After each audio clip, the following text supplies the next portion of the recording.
views expressed on this program are those of the hosts, guests, and callers, and are not necessarily those of this station, its management, or other advertisers. You're listening to Transformation Talk Radio.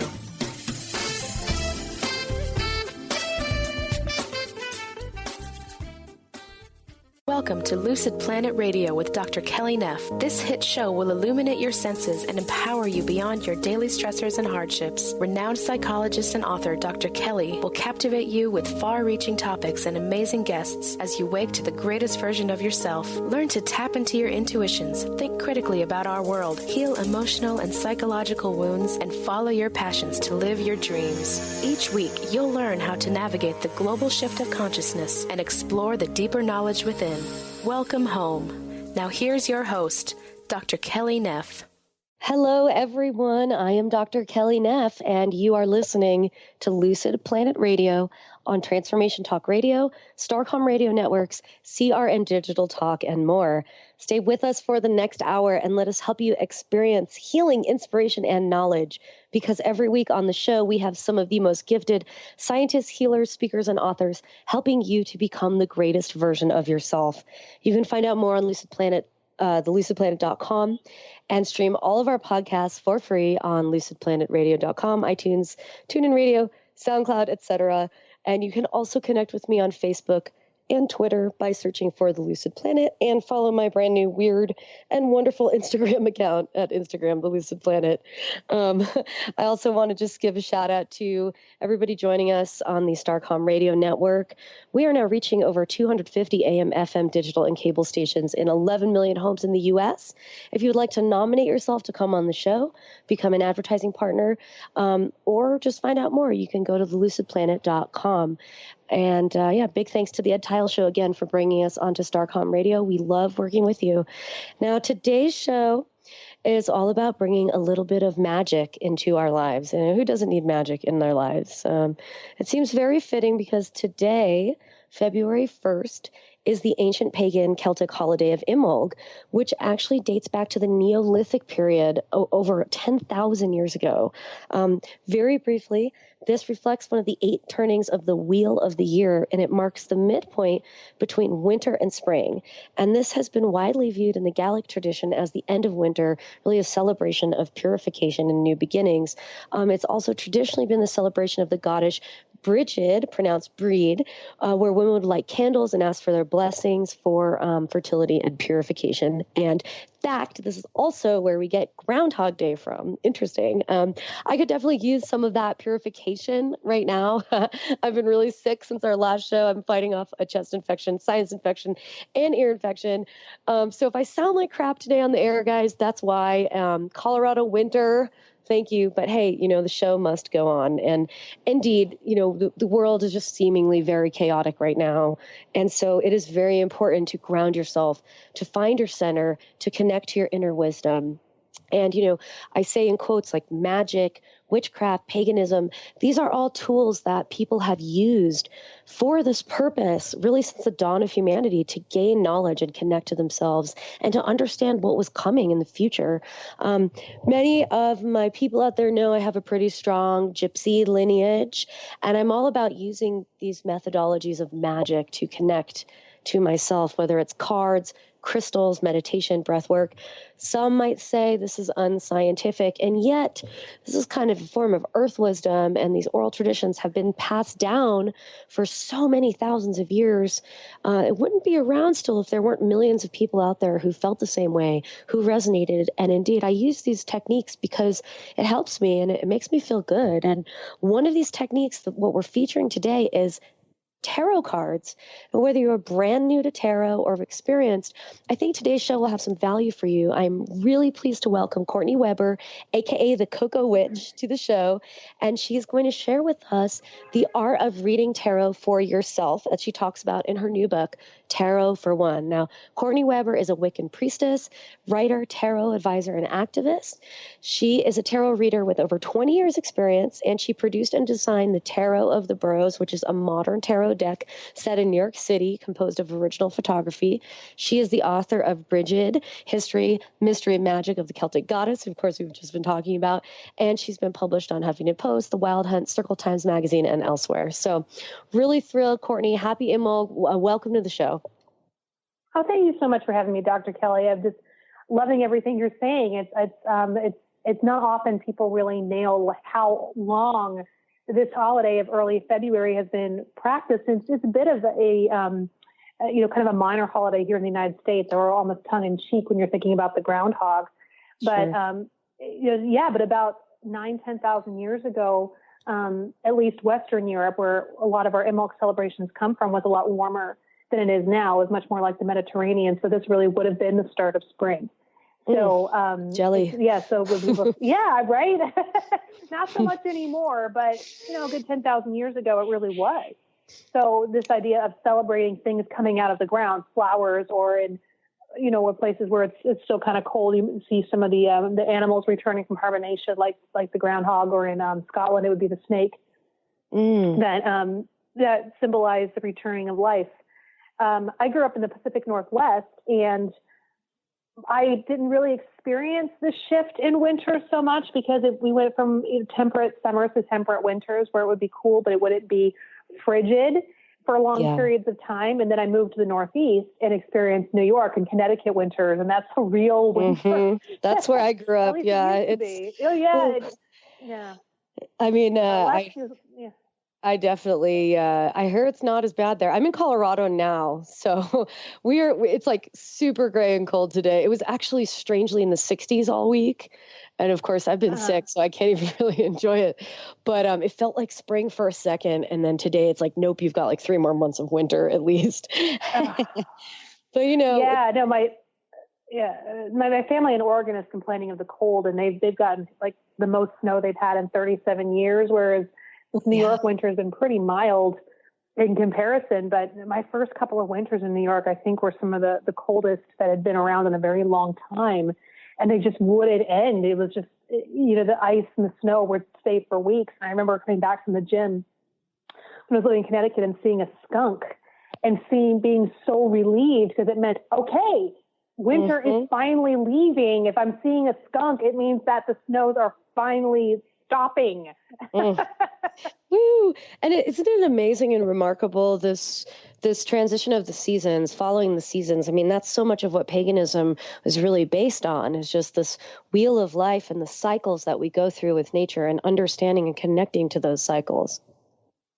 Yes, and there was a time when humanity was dependent. I mean, literally their survival was dependent on acknowledging when these transitions took place. And they believe that their rituals were connected to that as well. But one of the themes about Imbolc in birth was that, for hundreds, if not thousands of years in Western Europe, women would plan to get pregnant in early May, which is why we have the Beltane celebrations. It's considered a fertility holiday, and you're dancing around the giant phallic maypole. There was a seriously practical application for that. Yeah, it says that if you wanted a child that year, you should try to get pregnant in May, because it meant that you were still going to be pretty mobile and able to work and plant the crops throughout the summer. When the harvest starts coming in, you're probably getting a little bit bigger, but you can still help with that, because that was very important that everybody pitch in and bring in all the food. But at the point where a woman is biggest and least mobile, everybody else is going to be inside anyway, sitting around the lodge fire and telling stories and waiting for winter to pass. And then the beginning of February is when the sheep and the cows would start to be giving milk again. So the mothers could eat fresh food for the first time in weeks. And so they were better nourished, and they themselves would have been able to produce more milk. And so their babies had a higher chance of survival. So I love that. It's my birthday next week. So clearly, my parents planned that out. Very traditional. It was funny. My sister had a baby. My little niece will be 2 in February, and I was telling her about this. I said, well, traditionally speaking, and I don't think that she really I don't think she really cares. She's like, yeah, well, I get to be really big at Christmas, which is not fun. And I went, yeah, but in the harvest. And she's like, yeah, I don't want the grocery store now. Thanks. But I love it. Yeah. Wow, we're just getting all about it, which I think is great. Courtney Weber here, the Cocoa Witch. I want to talk about tarot. Obviously, we're taking a break in a couple minutes, but I want to ask you, Courtney, the Cocoa Witch. That's your website and your Twitter handle. What is that a reference to? Well, my nickname is Coco. Ah, gotcha.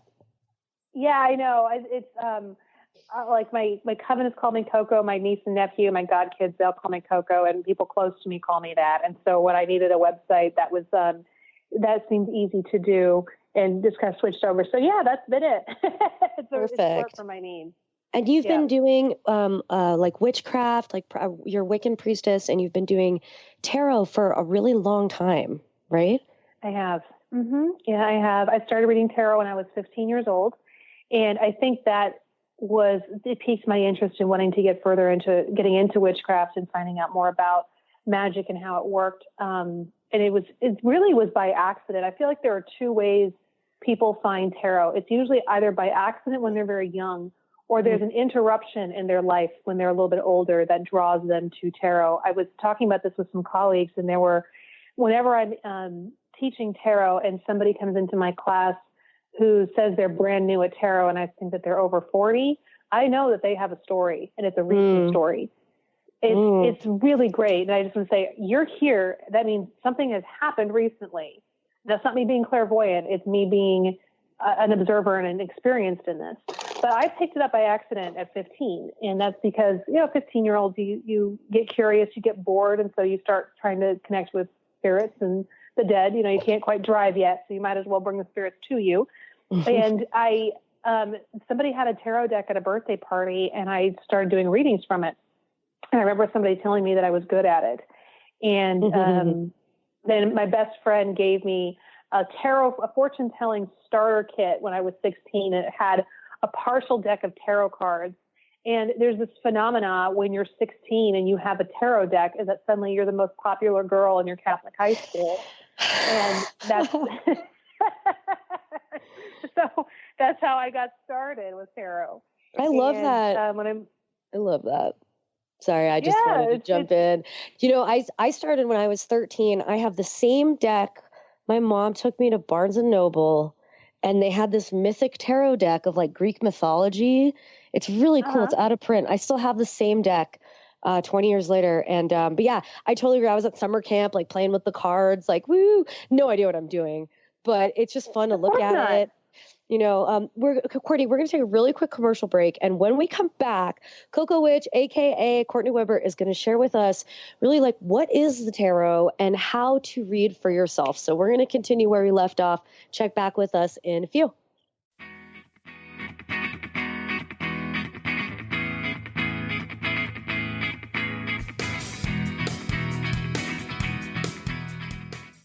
You, yes, you can be the highest version of yourself. Wellness coach and natural beauty expert Dr. Agnes Frenkel is on a mission to help you play the game of your life. Win in vibrancy, health, and beauty. Because you deserve it. Dr. Agnes goes beyond the limits in her personal coaching sessions to revolutionize health and wellness. Now is the time to unleash your true power. For more information, visit dragnesfrenkel.com. Tune in to Dynamics of Diversity Radio, scripting the new narrative for immigration with leading experts Kripa Upadhyaya and Steve Tanijo on TransformationTalkRadio.com. This show will remove the noise that often accompanies discussions on this topic and share a new perspective on the dynamics of immigration and diversity, ever reminding us that together we are all at the core of innovation, excellence, and positive change. Visit OrbitLawPLLC.com for upcoming topics. Are you ready for a game changer? Sarah Westall is bringing you Business Game Changers Radio. Sarah brings you leading experts, visionaries, and newsmakers who provide the best commentary on big issues and cutting-edge innovations. Sarah's 20 years as a business executive will help you think like an entrepreneur with expertise, energy, and attitude. Tune into Business Game Changers Mondays at noon Pacific, 3 Eastern on TransformationTalkRadio.com. Tune in to The Truth is Funny with Colette Steffen each Wednesday at 8 a.m. Pacific, 11 a.m. Eastern on TransformationTalkRadio.com. This hit show will have you thinking outside the box and riding the wave of infinite potential. Join Colette on the Higher Self Network, inspiring listeners to shine their brilliance and ensure success while roaring with laughter as they recognize the humor of the giant cosmic joke. Visit thetruthисfunny.com. Introducing the Lucid Planet, a digital gathering place featuring cutting-edge, high-vibrational content that will empower and inspire you to become the greatest version of yourself. Visit the Lucid Planet today to stimulate your mind, body, and soul as you connect with a global community of like-minded people. The Lucid Planet is edited by renowned psychologist and author Dr. Kelly Neff, who is here to help you cope with anxiety, connect to your higher purpose, uncover your true passions, and live your dreams. Dr. Kelly's fresh, compassionate perspective emphasizes growth, transformation, healing, and thriving. Even in the face of adversity, say goodbye to bad news and low vibrational media for good and become part of the larger collective of people working together to navigate the global shift of consciousness and transform the world from within. Join the planet, the Lucid Planet. Visit thelucidplanet.com. Welcome home.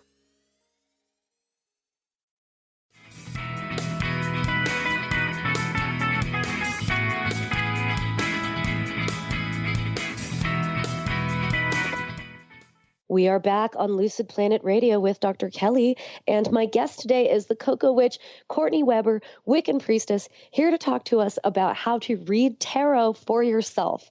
Before we continue, Courtney, I just want to make sure that everybody knows how to contact you to find out more about your books, events, readings, etc. Yes. On my website, www.thecocowitch.com, there's a mailing list you can sign up for, and you do get a complimentary free single card reading when you sign up. Sometimes it takes me a little while to get them out to people, but they do eventually show up. And I'm on Twitter all day, every day. You can always find me there, and it's at The Cocoa Witch. I'm also on Facebook. And Twitter game is strong. Yeah, no, I do. I live in the computer most of the time. I saw that you took a 12-hour media break or electronic break. Except for that. I did How was take that? a 12-hour media break. Oh, that my sounds God, wonderful. It was so nice. It was a spa in my apartment. There has been so many things. I mean, the last few weeks, last couple of months, it just felt like a hammer to the skull. Oh, yeah. And I was even talking with a store owner when I was teaching in the Midwest, and she said she felt like a lot of people are staying at home and just really glued to their computers right now because they can't look away. Trolling. Whatever that means to them. Trolling or just reading, absorbing, whatever it is that they're feeling right now. It's like we can't get enough of it. It truly is addictive. And I made a conscious effort that when I got home last night, I was not going to turn on the news. I was not going to look at social media. I put on Netflix things that I'd seen before, just so I didn't have to think about them too much, and just, streaming some old shows. And I then eventually turned off that too and listened to music.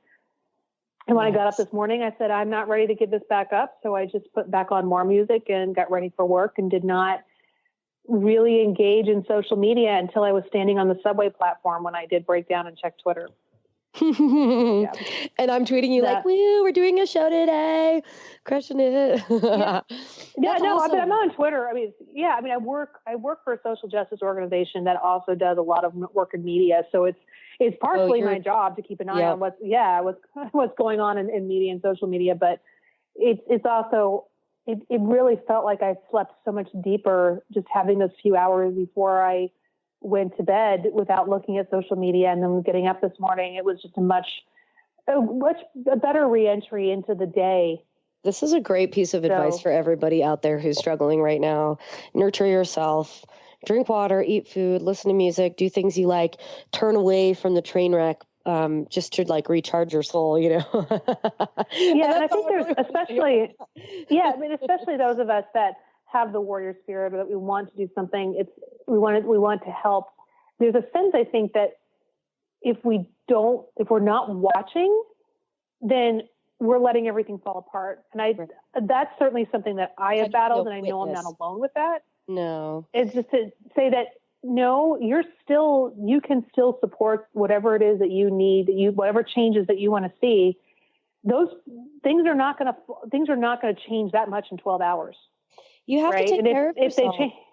You have to take care of yourself. Yeah. If they change that much, you're going to find out anyway. You know, if the aliens invade, you'll find out.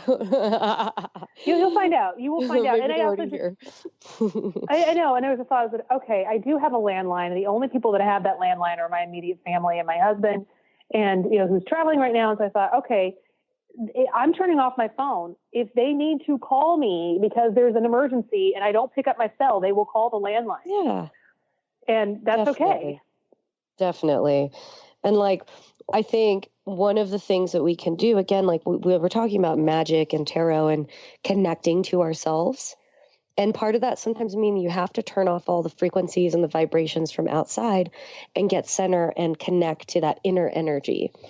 And when you say that's what we're doing when we're, reading tarot and stuff, is that we're really reading our own energy? Tarot is truly a mystery. We talked about where it comes from, and it's playing cards and divination have been around since the invention of paper. So we're talking probably a couple thousand years. I'm sure there were things with papyrus, but I mean more about paper that came from the bark of trees, because just its very nature, it's a little sturdier than some of the earlier forms of parchment. It was something they could shuffle and deal. So, but the tarot decks that we are familiar with, the ones that perhaps people either read or have seen in the movies, really came out of Renaissance Italy.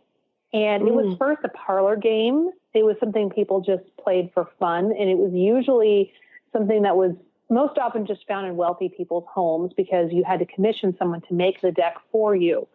Then, after a while, I think eventually they were able to find less expensive ways of producing them. Because they found some that are kind of like stuffed in the inside book bindings in order to give them some filler. And so it shows that they weren't all that rare or considered, sacred or spiritual objects, but it was really more like a trick-taking game. And over the years, they started to become more mysterious. And it was like in the early 20th century when a number of occultists really believed that the earliest tarot decks had some kind of mystical code that connected, say, the Gnostic Gospels with the Kabbalah, with ancient Egypt. And it was that they were determined to find all of those. Yeah, they were determined to find all those connections. So I think that some of their connections were quite a bit of a stretch. I don't really think that people in Renaissance Italy were painting images with Kabbalistic symbols or symbols from ancient Egypt. Most of the playing cards from that time were really reflective of things that they either saw around them or very common folk tales and stories that they were familiar with. Anyone out there is welcome to prove me wrong. But that's just from what I found. I've not really found that. So for as much mysticism as we now surround the tarot, it was a very practical, pretty non-mysterious object, like system of playing cards for hundreds of years. But in the last 150 years, maybe a little bit earlier than that, people have really begun to associate spiritualism and occultism with the tarot. So some people may say, well, weren't people reading cards for fortunes before that? And yes, of course, but they were often doing that with playing cards. One thing I would use any sort. I wanted to jump in because there's so many different types of cards out there, especially now. I have my spirit animal cards. I have my earth magic cards, but the tarot is unique. And I thought maybe you could kind of share with us, the tarot has its 4 unique suits. It's like a deck of playing cards, but it's different. Why is this deck special from all the other decks of cards that are out there? Well, it comes from, so a standard deck of playing cards is 52 cards. a tarot deck has 78, and 56 of those cards are similar, not identical, but similar to the playing cards that most of us know, with hearts and diamonds and clubs and spades. The tarot has 4 suits that are most often, there's a lot of variations out there. Those variations, what was most commonly seen are cups, pentacles, wands, and swords. Yeah. And there's an additional, they have, instead of a jack, knight, and queen, they have a page, knight, queen, and king. So, and then in addition to that, there's 22 trump cards, which when you were playing the game of tarotchi or tarot, as we now know it, have very specific function in that game. And the tarot, the trump cards, or some people call it the major arcana, really shows the progression of a person's life. Each one card represents very specific threshold moments, perhaps becoming a parent, perhaps meeting a lover, periods of great despair, periods of great joy, and very specific challenges. And a lot of times are really great epic movies. You can see as some people call it, the Fool's Journey. You can see the story of the tarot's trump, aka the Fool's Journey, through so many of the stories that we know. Lord of the Rings is a great example. The Wizard of Oz is one that I quote a lot in my book. And your book does a great job of discussing that Fool's Journey as well. For those of you, tarot for one, it's a really great discussion. Yeah, I mean, one of my favorite ones is that the second card in the major arcana journey is the High Priestess.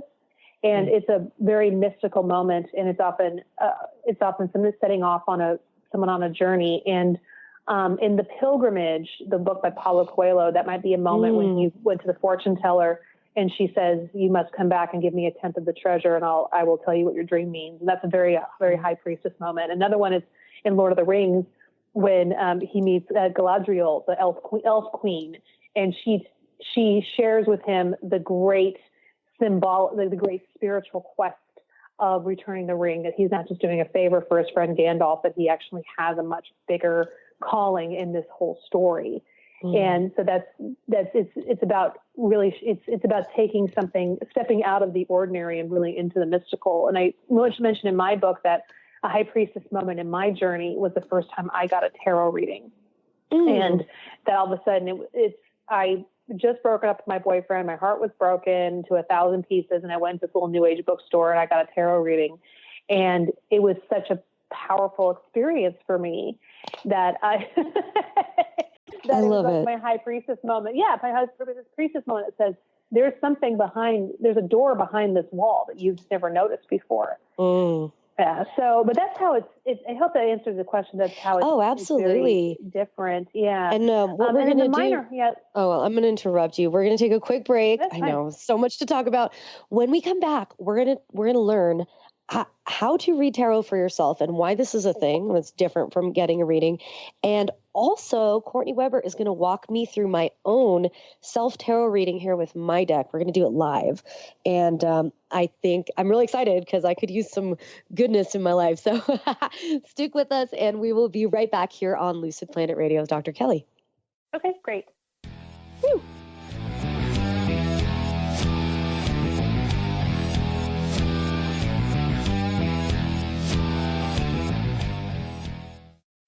Is traditional medicine not working for you? Do you still feel as if your health isn't 100%? Here at the Holistic Medical Center, Dr. Nushin Darvish and the qualified staff look through the dimensions of wellness and start a healing plan prioritized to your needs. Our physicians assess the whole you until complete health is achieved. Get the help you need by visiting drdarvish.com or call 425-451-0404. Brand consultant Jen Morgan is here with Radically Distinct Radio to help you take control of your future and maximize your brand's power to produce results. Whether you're an individual trying to reinvent yourself and launch a new venture, or you're an executive trying to reposition your company to modernize your sales and marketing programs, Jen Morgan and the RAD Method empower you to play to your strengths and show up in the world as your most powerful brand. To learn more, go to jenmorgan.com. That's Jen with 2 N's, Morgan.com, or call 206-9 972-5366. Tune in to the Angels and Answers Psychic Radio Show with clairvoyants Artie Hoffman and Sky Siegel every Thursday for a 2-hour show, 2 p.m. Pacific, 5 p.m. Eastern Time on Transformation Talk Radio. Artie and Sky deliver spiritual and motivational messages with passion and a sense of humor. Call in 800-930-2819 for live and on-air readings. Visit artiehoffman.com and skyofangels.com. Tune in to The Jen Royster Show, intuitive guidance to inspire your life, each Thursday at 8 a.m. Pacific and 11 a.m. Eastern on TransformationTalkRadio.com. This amazing show is an inspirational hour that will take you on an epic metaphysical journey to discover the spiritual approach to life's greatest challenges. Dr. Jen is an internationally known intuitive counselor, spiritual teacher, and energy healer. Call in for intuitive readings and visit JenRoyster.com for more information.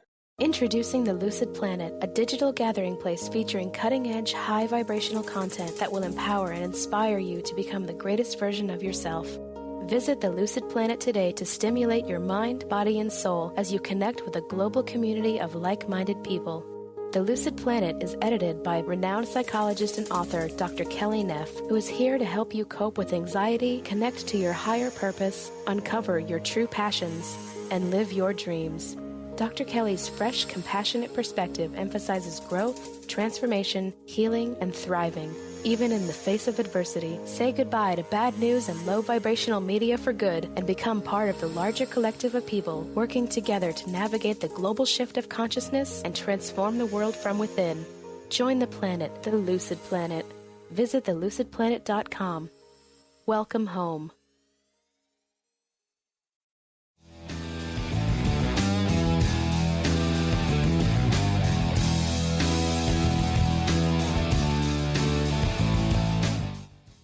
I'm Dr. Kelly, and you are listening to Lucid Planet Radio. I'm here with Courtney Weber, and we are talking about tarot, magic, and more. And Courtney is going to walk me through some live tarot readings, trying to help me ask and answer some important questions. Courtney, before we start, why is it so hard for people to read tarot for themselves? It's very hard to be objective with yourself, first of all. I liken it a lot to looking in a mirror. I mean, this morning, I spent a long time standing in the mirror deciding if I should really wear the pants that I did ultimately wear. But I was like, do these not look right?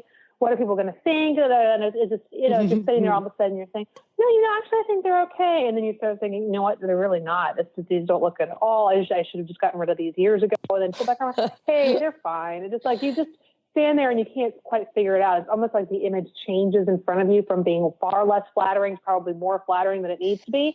And it's very tough. And it's not the mirror itself is telling you any of those things. The mirror is simply saying, yeah, you're wearing brown pants today. Right. That's it. But it's hard to really be objective over whether that's the right choice. And with tarot, it's the same thing. The tarot is really just trying to give you an objective answer. But sometimes we don't trust it. We think a good reading means, well, I'm just seeing what I want to see. Oh, yeah. Or we think that or if a reading has some challenging cards in it, we think, oh, this is the worst thing that's ever happened. I'm so screwed. The truth is that every card in the tarot could be challenging and every card in the tarot could be good. It really depends on the context. Just like in our language, some words, depending on how they're used, could have a very blessed connotation or a really painful one. So sometimes some are a little tainted with one thing more than others, but everything has its potential. So it's really about looking at it, is trying to be objective. And that's one of the things about reading tarot for yourself is as you go through the journey, you are of learning about it. You start to make those connections between your tarot card and what your own associations are. Yes. So you start to see your own bias through the cards and through the way that you interpret them. You develop a rapport with your cards, like kind of the way that you develop a rapport with your best friend. You don't really have to explain things a lot. You just, it's like, sometimes my best friend and I, we just talk to each other in memes and emoticons, and we know exactly what we're talking about. Oh my God. Word to like my Snapchat. You have that. Yeah, that's how we do it. Yeah, you have that. You have those people in your life where you really need to break everything down and explain everything because you're just not that close. And then you have people where you don't even have to say anything, you know. So I'm holding my deck of cards, and I have some questions that I would like to ask. And the first one is about my health. I've been super sick, and I have to get better. I know that health is a very common thing we like to read about. Now, this isn't like a long-term life-threatening thing. It's just that like it's been a rough January. So I've been doing a lot of cleansing, etc. And I would like to know kind of what this healing journey has in store. So how would I read a card for myself based on that? So you want to know how your healing journey is going. Okay, so first what I would recommend is instead of drawing the cards at random, turn your deck over and deliberately look through your cards until you find one that represents how you feel your health journey is going. So if you could describe it to an illustrator, what you might say. And here, I can do it too for myself. So one of the things that I deal with is just chronic fatigue. And so I'm going to try to find a card that to me represents fatigue. So you do the same for yourself. You've got to just find one that really okay. speaks to you. I'm grabbing these Six of Wands because my mythic deck has a picture of Jason grabbing the golden fleece, and he's like all bloody and exhausted, and all these people are cheering him on to represent like it's been a battle, and like I'm better. I'm always getting better, but it's definitely been. It's like it's a fight, you know. Yeah, for sure. And I'm picking for myself the 10 of Wands, and this is from the deck that I produced, Tarot of the Boroughs. And it's a woman who's an artist, and she is collapsed on her canvas on the floor. So we're both in the Wands. I like that. Okay, so basically, this is how you get your you get your subjective mind out of the way. You've gone ahead and told the tarot what you think is going on. So we can give ourselves room to then tell the tarot can tell us. So now you want to shuffle your cards face down so you don't see them, and you're asking the tarot, tell me about how my health journey is really going. And I'm doing the same thing. Cool. Right on. All right. I'm shuffling, do them a couple times. And then you draw one at random. Yeah. I'm just kind of cut it. And so when you're drawing one at random, do you prefer fanning them out and picking one, or just cutting it and picking one? Or does it not really matter? I just cut and pick one. Okay. Yeah. When I'm reading for other people, I often fan it out for them. One, just because it's very visually appealing. So much of tarot is about the experience. And so seeing the cards stand out ahead of you, it's like, oh, it can be any one of these. Which one do I pick? Yeah. It's just a much more satisfying experience than cutting one. But when it's my reading for myself, I just go ahead and cut. All right. I did it. And the card that I pulled was 7 of Cups, and it's right side up. Okay. All right. So let's read them right side up. So tell me what's going on in your 7 of Cups. I've got the 7. So this deck, every one of these, it all corresponds to Greek mythology. So this one it's a big Aphrodite kind of floating in the air with cups.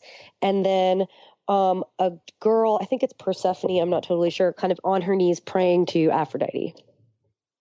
Okay. So since I can't see that card, you just told me about the image. So what is, that's fine. But it's just, okay. So mention some of the themes that pop out of it for you. Well, there's ocean and sky and water. And again, these cups like levitating in the air. Okay. So there's a lot of water. There's not a lot of earth. What's your relationship like with the ocean? Oh my gosh. I love the ocean so much. And I've been living in Colorado for 3 years, and I've barely seen it.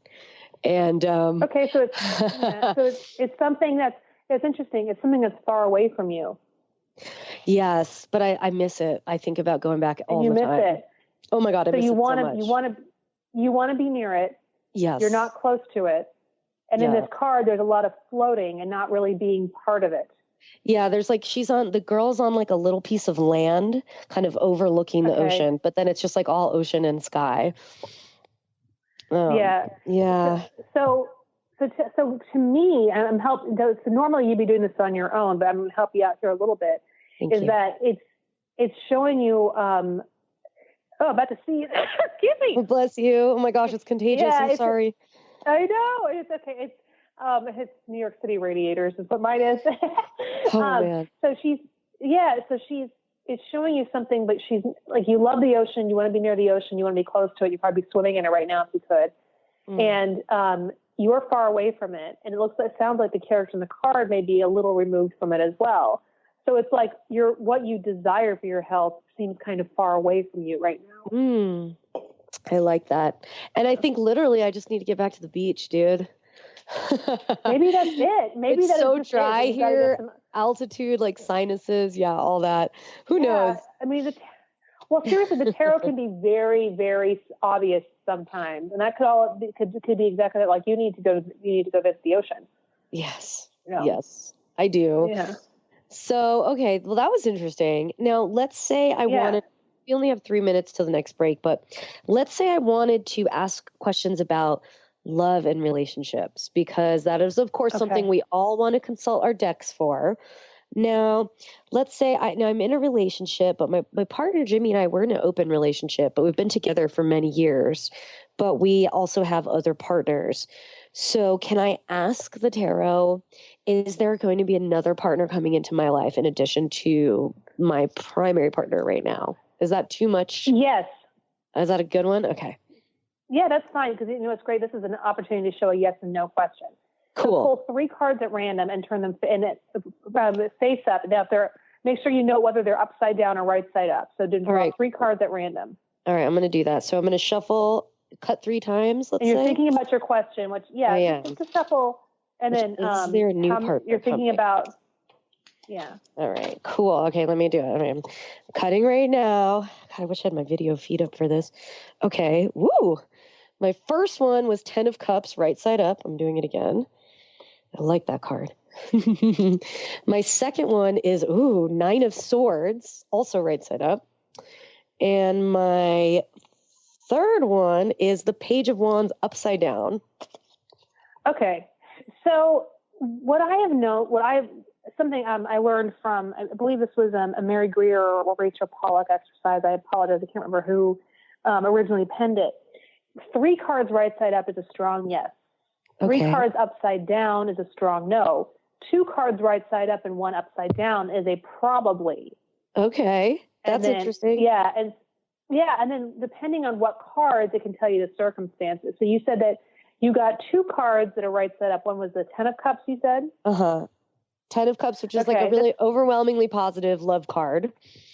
Yeah, okay. So it's like there's a lot of love. And then tell me about the 9 of Swords. 9 of Swords looks like Medusa stabbing someone and torturing them.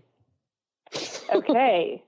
So you've got 2 cards in conflict there. Yeah, you've got a card of love and excitement, love and joy, and then one of some kind of crazy adventure. To me, says a little bit of drama, maybe. But then tell me about the one that's upside down. And the one that's upside down is the Page of Wands, which looks like a young boy riding on the golden fleece holding a torch, but it's also upside down.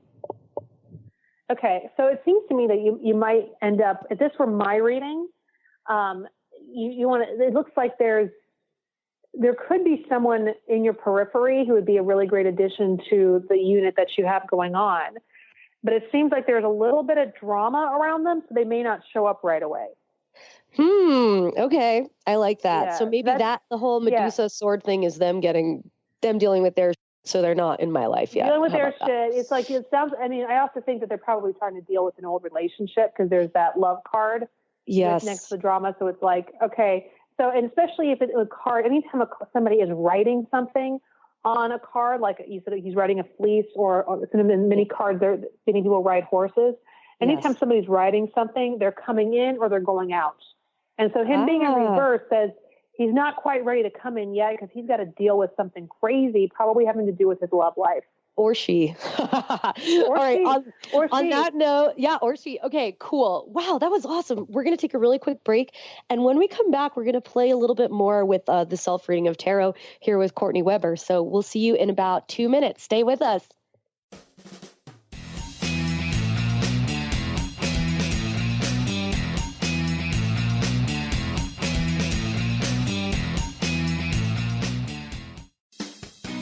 Wow. Hey, everyone. Welcome. Welcome to the Dr. Pat Show. This is Talk Radio to Thrive By.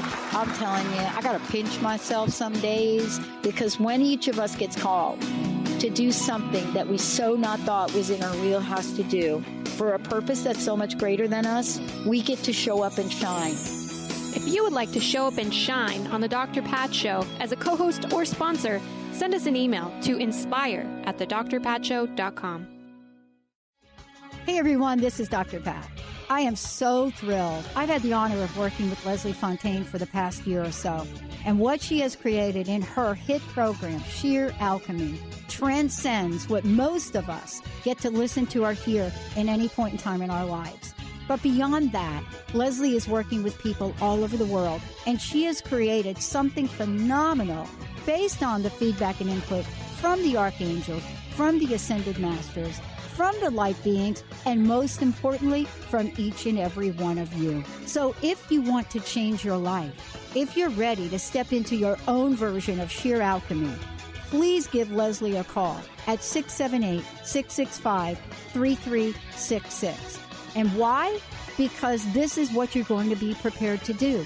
Be amazed, and on your part, connect with the ascended masters that are there to help you custom make the life that you are meant to live. Introducing the Lucid Planet, a digital gathering place featuring cutting-edge, high-vibrational content that will empower and inspire you to become the greatest version of yourself. Visit the Lucid Planet today to stimulate your mind, body, and soul as you connect with a global community of like-minded people. The Lucid Planet is edited by renowned psychologist and author Dr. Kelly Neff, who is here to help you cope with anxiety, connect to your higher purpose, uncover your true passions, and live your dreams. Dr. Kelly's fresh, compassionate perspective emphasizes growth, transformation, healing, and thriving. Even in the face of adversity, say goodbye to bad news and low vibrational media for good and become part of the larger collective of people working together to navigate the global shift of consciousness and transform the world from within. Join the planet, the Lucid Planet. Visit thelucidplanet.com. Welcome home. Did you know that all of the shows on the Transformation Radio Network are available as podcasts to stream or download? Really? Check us out. Go to transformationradio.fm. We have business shows, spiritual shows, energy healing shows, and pretty much everything in between. Something for everyone, guaranteed to inspire, educate, and transform. We are transforming the world, one listener at a time.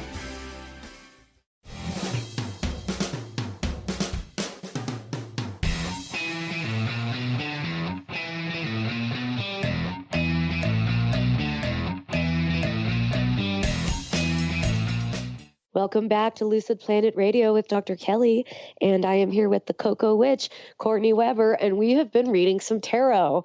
Courtney, before we took a break, we did some interesting readings. We did a health reading and a love reading, and you were just telling me during the break you pulled a health card for yourself too. Can you tell us what it was and how to interpret it?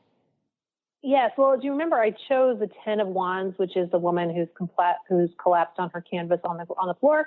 And the tarot, I chose at random from the tarot, the Queen of Wands, which in the tarot deck I produced, Tarot of the Boroughs, it's the same model. So it's her in a position where she's sitting there on her throne, feeling very accomplished, looking at all the work that she's done. And in contrast with the one that I thought, which is the woman who's completely overwhelmed and not completing anything. And so tarot tells me I'm actually doing a lot better than I thought, and that some of the fatigue I may feel may just be from a result of working hard, but that I'm keeping everything in a healthy range, so to speak. I love that. So really, sometimes you got to give yourself credit and not be so hard on yourself, right? Yep. That's awesome. Yep. Very cool. Now, one question I have to ask before I talk more about the different types of card pulls we can do. What do you have to say, Courtney? People always freak out. There's cards in the major arcana like death and the devil and the hanged man. What do you have to say about the scary cards? Well, just as we were talking about, I don't know if we were talking about this online or live or on the break, that a card that's that all cards can be good and all cards can be challenging. And it's just like language. Some words in our language are very complimentary and very loving and very sweet. And some cards are harsher and that are a little more unkind. But in any circumstance, in any context, a card could be used for either. So it really, just like language could be used for either. So it really depends on the context of the reading. Now, if you were asking about a job that you have and you got the death card, that might mean that there's going to be a very serious shift and change. It could mean a layoff, but it could also mean a promotion, because it would be a death of the old job and moving into a new job. I had one friend, she got the death card for herself just before she got pregnant. And that death card was essentially, the death card was the death of her working life. But that wasn't a bad thing because she wanted to stay home with her baby. But it did represent a death of something. She was no longer a working woman. She was a woman who worked at home with her baby. And I've also seen the devil can mean a liar. The devil, I've seen in readings, can mean that somebody is really messing with you, or that your own personal demons may be haunting you, whether these are addictions or mental illness or emotional illness or anything like that. But the devil can also be, when you think about the devil's advocate, sometimes the devil is the only one that will tell you the truth in a situation. Or the outsider. Yeah, the outsider, or it tempts you to get outside your comfort zone. In Tarot the Boroughs, the one of the decks that I produced, we have a very sexy woman in black leather leaning against a brick wall in an alleyway, and the photographer George Courtney, he did something with the light, so it's blurry. You really can't see her, and you don't know whether she's actually real. You also don't know if she's going to be a good influence or a dangerous influence, or perhaps she's someone that you shouldn't be seeing, or perhaps she's someone that you trust to take you on an adventure. So it's not so black and white that there's evil, scary cards and good cards. And people talked about tarot. I've literally heard people say, I'm so afraid of tarot. It's black magic and it scares me and I don't like the bad cards. And I hear this and I'm like laughing because it's not like that, right? I mean, we can agree. It can be very blunt and harsh. One thing I say about the tarot is, imagine it's your 600-year-old Italian grandmother. It will tell you what is going on. It does not care. It does not spare feelings. Now, there are some decks that are softer than others. Yes. But the tarot is not trying to. The tarot can encourage. The tarot can comfort. But the tarot's primary goal is not to do either one of those things. The tarot's goal is to tell you the truth. And sometimes the truth is comforting, and sometimes the truth is not. Without being too afraid. So what I also recommend is when you consult the tarot, be conscious of what you want what is it you really want to know, and can you handle hearing the truth about it? Years ago, before I met my husband, I used to consult the tarot over and over about whatever guy I was seeing. And I would just ask the same question over and over. And I wasn't ready to hear the answer, which up until I met my husband, the answer was, no, it's not going to work. And so I have learned to not consult the tarot when I am too invested in a specific outcome. So right now I'm working on a novel. And I don't want to know whether it's going to get published or not. I don't want to know that. I want to know, I asked the tarot, how is it going? What could I do to make it better? Are there stalls in my process? Is now the right time to start seeking an agent? That kind of thing. But I don't ask the tarot outright, will this get published or not? Because the truth is if it says no, then that's going to make me think, well, why bother? Right? Yes. And if it says yes, then maybe I'm going to get too flippant about it or too lazy and say, well, tarot says it's going to work out. Why do I even have to make this? You can't let it take away your free will. Right. No, I can't. We can't. No one takes away our free will. With the exception of specific extenuating circumstances, like I'm not talking about human trafficking or things. But I mean, those of us that are not those kind of situations, our free will is things that we give over. It doesn't take it away. And so I think, though, that tarot can make us, the danger with tarot is when it it can make us doubt our choices if we don't look at it in context. So, there's going to be 8 sides to every story. And so if I'm looking at the cards and it says, no, it's not going to get published, I might think, oh my God, it's never going to get published. But maybe it's talking about the first publisher that I approach. Yeah. Right. Or maybe it's saying in its current form, it's not going to get published. But then after you do extensive rewrites and spend some time with it, then it will. I think that's really good advice. Yeah. So but then there are times when you're not as invested in the outcome. So you just want to know. It's like, okay, I'm trying to think of I don't know. I get so invested in my outcomes. It's hard for me to think of a circumstance, but maybe it's something like, is my mother-in-law coming for Thanksgiving this year? I'd love to have her there, but if she doesn't come, it's not going to ruin the holiday or ruin our relationship. It's just, she's not coming this year. So I might pull 3 cards to ask. I can do that right now. Let's see, will she come for Thanksgiving this year? Okay, and then we're going to have to wrap it. We're out of time, Courtney, but we crushed it. So let me know. Let me know if she's going to come, yes or no, and then we're going to check in.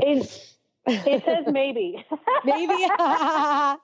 Hey, man, it's still undecided. Thanksgiving is a very long way away. A lot can happen. It is. So I love that, though. Everyone, thank you so much to Courtney Weber, a.k.a. the Cocoa Witch, for coming on here and trying to show us, especially us noobs, how to read some tarot. Thank you so much.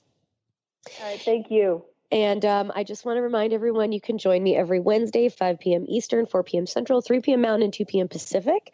And find out more about the show at thelucidplanet.com, Facebook, Twitter, Instagram, The Lucid Planet, and also stream all of our shows for free on lucid-planet-radio.com, iTunes, and SoundCloud. Next week, please join us for our Valentine's Day special show featuring famed sex educator Miss Jaya, who's going to talk with us about erotic blueprints and sexual satisfaction. So stick with us, and I'll see you next week. Light and love. Bye-bye. You've been listening to the hit show, Lucid Planet Radio, with renowned psychologist and author, Dr. Kelly Neff. Tune in each week as we illuminate your senses and empower you beyond your daily stressors and hardships. This hit show will captivate you with far-reaching topics and amazing guests as you wake up to the greatest version of yourself. Learn how to navigate the global shift of consciousness as you explore the deeper knowledge, passion, and purpose within. Visit lucid-planet-radio.com for upcoming show topics and to contact Dr. Kelly.